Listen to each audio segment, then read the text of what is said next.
The story that we have before us this morning comes from Luke's Gospel, and it speaks of Jesus going through the region between Samaria and Galilee. And it was here that we have 10 lepers traveling for quite some distance, coming to the place where they find Jesus for healing. Presumably, they have heard stories of Jesus' miraculous healings, as the word must have reached their locations about the incredible acts of this traveling holy man. And so obviously, they wanted to go and see and witness and perhaps be also part of that presence, so that they could benefit, so that they can too receive some sense of healing, some sense of wholeness. Now, the reality for these lepers was that it would not be easy for them, as we might think that lepers were segregated and ostracized from the mainstream society, and that we were, or they were rather, being punished for their sins, or so it might have been believed. And so their condition was seen as God striking them down with this deadly disease. Because that's what we do. We tend to think that our illnesses are a reflection of our sinfulness. But we have to put that in a different perspective. And maybe this lesson this morning will help us do that.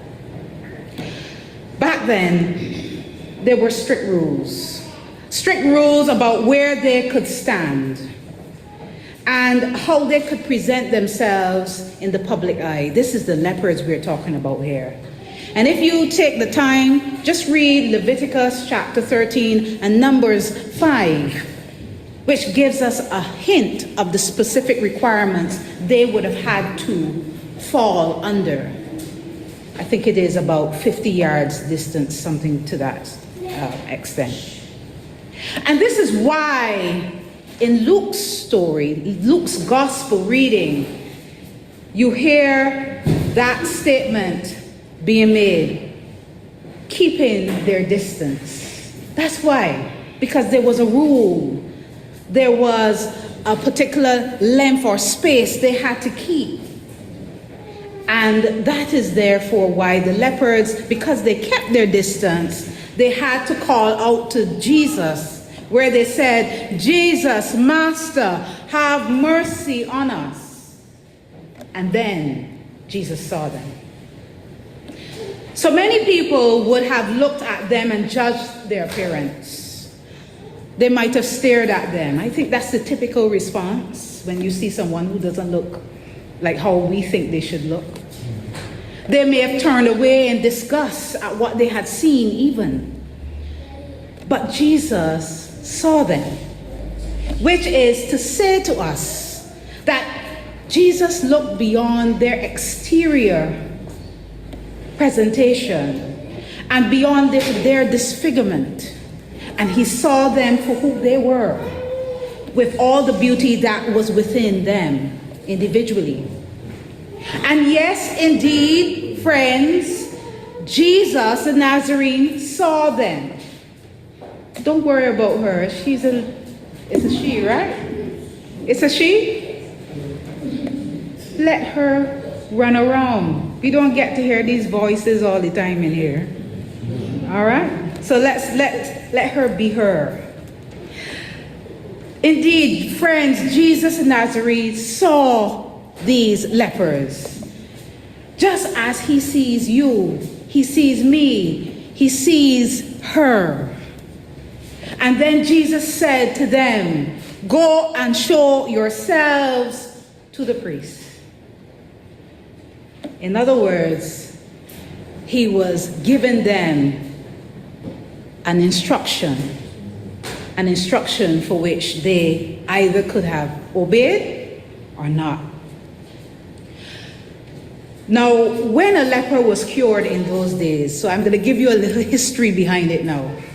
They were required to go to the priest and get a certificate stating officially that they were now clean, right? So remember when we had COVID, you had to go and get a certificate to say that you were COVID-free? Same concept. And only when they had that certificate, under the Jewish law, would they be allowed to go back home. I remember I had an experience where in Barbados, I got to the airport, I had my certificate, and they were questioning it. And I was confined until they could clarify what was on the certificate. It is a stressful experience. So I could only imagine the life of being a leper. So in all fairness to the 10 lepers, therefore, we are told that they set out to see the priest. In other words, when they heard, go and show yourself to the priest, they knew that it was what? It was good news that they were probably going to receive. They went with expectation. They trusted Jesus' command. Now, if we pause here for a moment and consider these actions, we might recognize that this act was simply a display of what? Faith. That's what it was. Faith. Because none of them had been healed as yet. They still had on the sores. But they all obeyed what? Jesus' words to head off to the priest, as if they had already been cleaned, as if they had already been healed. And as they went, what are we told? They were made clean, for which there must have been celebrations that probably followed within their heart. For they were clean again, and now the disease was gone. Just imagine that separation, when you're separated and isolated from a society that they would have been experiencing for some time. And that was now coming to an end. For them, this meant that they could go home and return to their families and friends, as their nightmare was now over. If you have ever been held in quarantine, you know what this experience is like. You know. I can tell you, it's not easy. Especially when they tell you, okay, that's your little corner. That's your bed. And you're supposed to stay, what, 6 feet at that time? So it wasn't 50 yards, it was 6 feet. As a result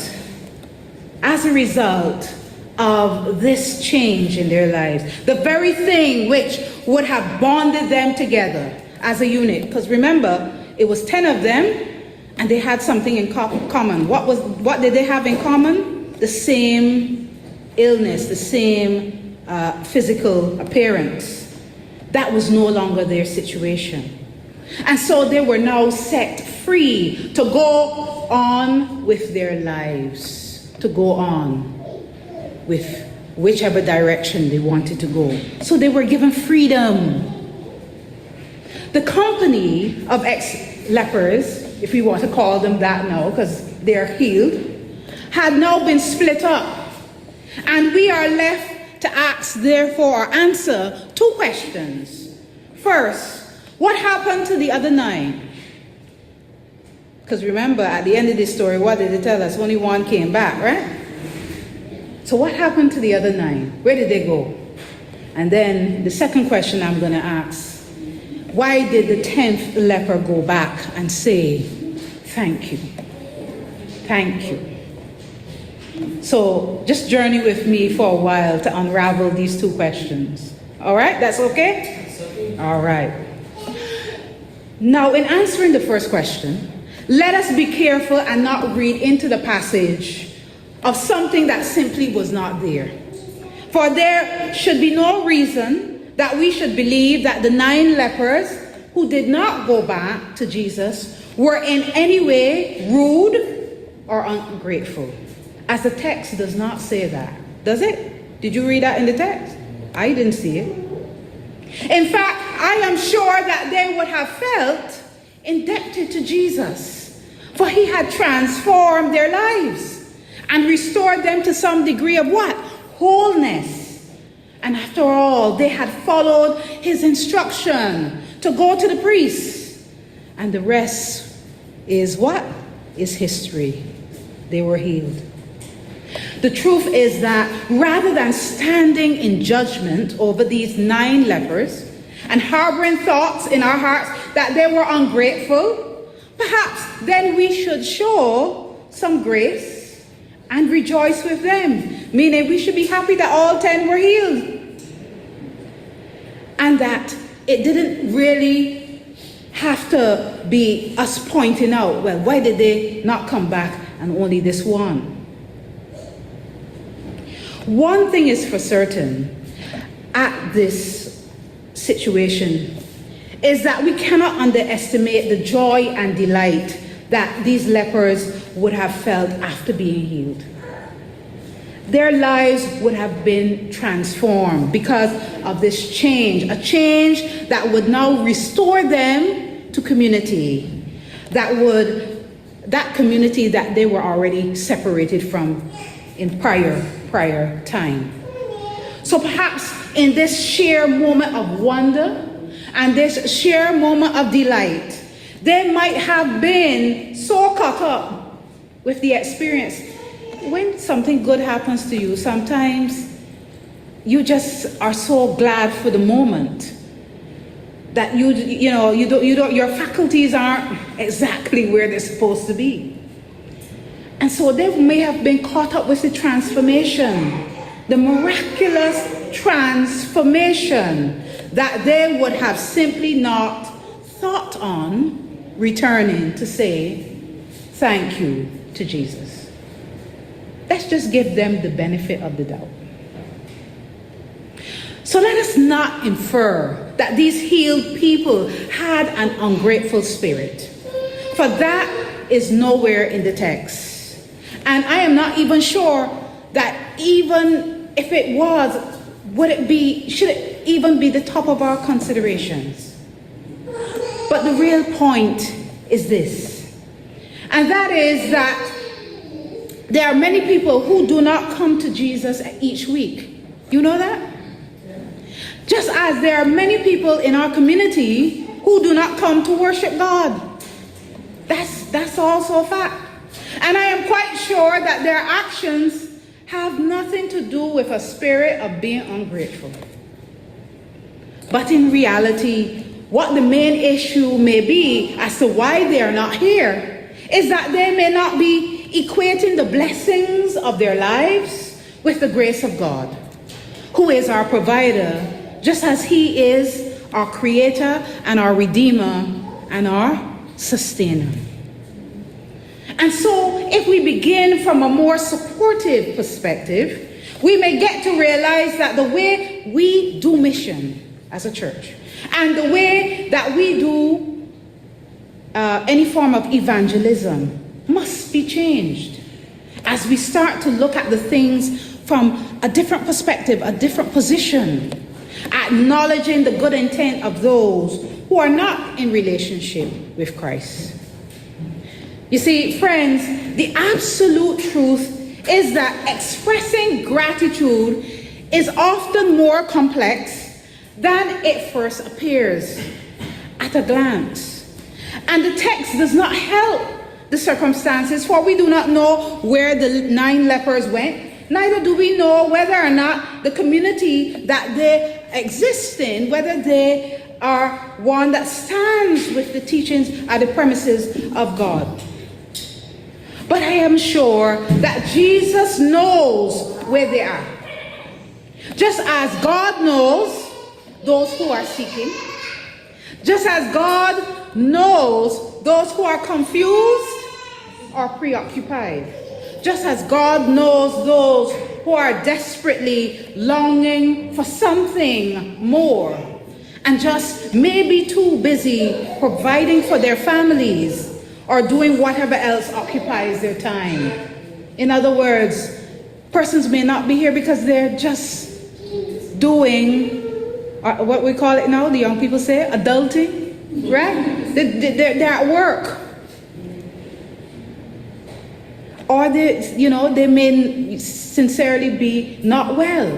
And that is where we as a church now need to go out and visit and see, call and see what's going on.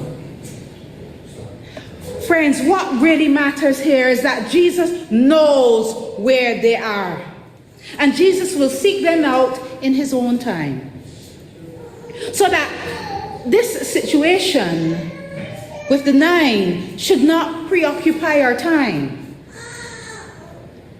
But at the same time, let's now explore what happened with the one who did return. And why did he come back? And more so, what was it in it for him as to why he came back? Indeed, what we have in this text is a very visual and beautiful description of his return to Jesus. Those phrases that are used in the text.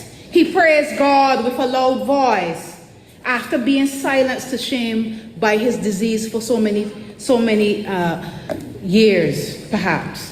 And then he prostrated himself at Jesus' feet after having to stand far off, about 50 feet or 50 yards, sorry, not exaggerating here, previously because of his disease. And yes, he thanked Jesus after having been previously not being able to have any social contact with anyone before. That is what he did. So then, why do you think this leper might have returned? The truth is, we do not really know either. But just maybe he was grown up to be that way, to be thankful. And I think that the important thing here is the fact that this ex-leper realized that gratitude is expressed best what? Through relationship. And so if you are truly grateful to someone, you will want to build what?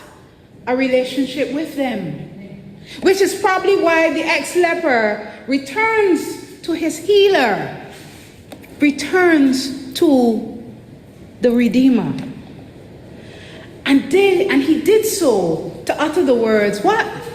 Thank you. But not only to do that, but to also do something else, which was to form a relationship with God and to form a relationship with Jesus. Friends, the very nature of this relationship was shown in his body language. You can pick up from a person's body language whether they're studying you or not. He praised God and he prostrated himself. Prostration, if you didn't know, is lying on your face, on the ground or on your bed. It is surrendering. That is what prostrating is. And he prostrated and he thanked Jesus.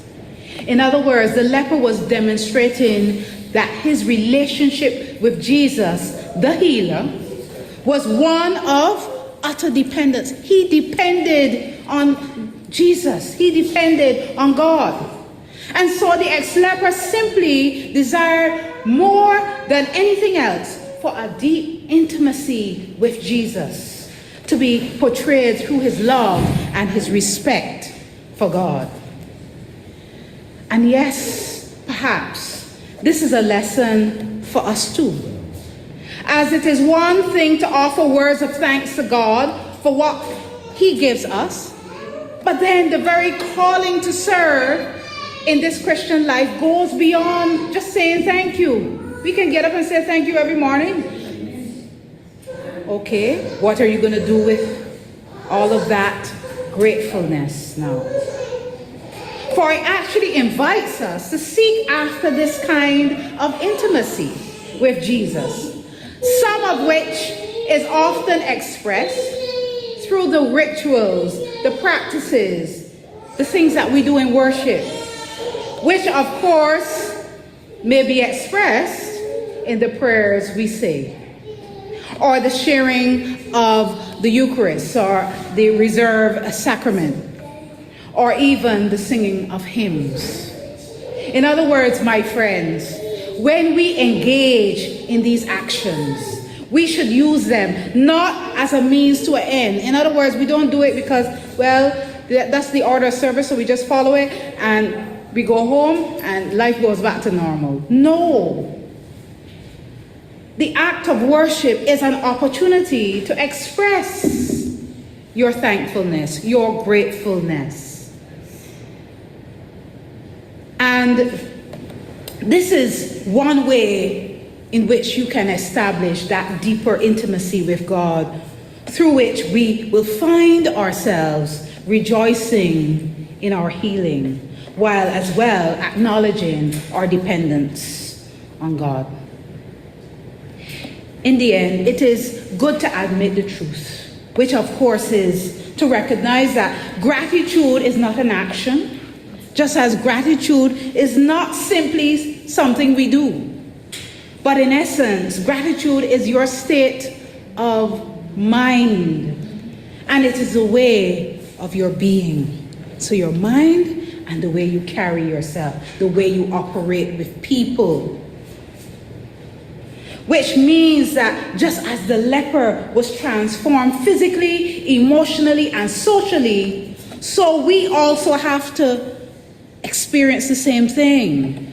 Jesus wants us to, in effect, be physically, emotionally, and socially transformed, each and every one of us. When we become more welcoming, when we become more happy, and, we have a bubbly spirit. I'm not saying everybody's going to have it, but when we do that, perhaps the other person who is receiving that energy will see the light of Christ, will recognize that it is worth it to praise God. It is worth it to come every Sunday and be a part of this community.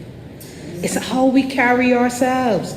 If we leave in here and we go out grumpy, nobody's going to want to be around us, especially the young people. May we therefore, my friends, receive Jesus' healing touch on our lives, so that we can be transformed in each and every way possible.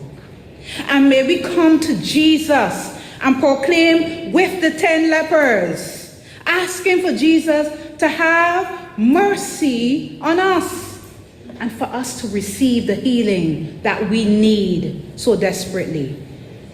You don't have to have a diagnosis to need healing. Sometimes it's your healing of mind. Sometimes it's your healing of how you interact with people. Sometimes it's just the simplest of those things. And may we too be transformed, and may we too be willing to live out the rest of our lives in a state of gratitude. Gratitude that will transform how we are in our bodies, how we are in our minds, which will lead to an impact on our community.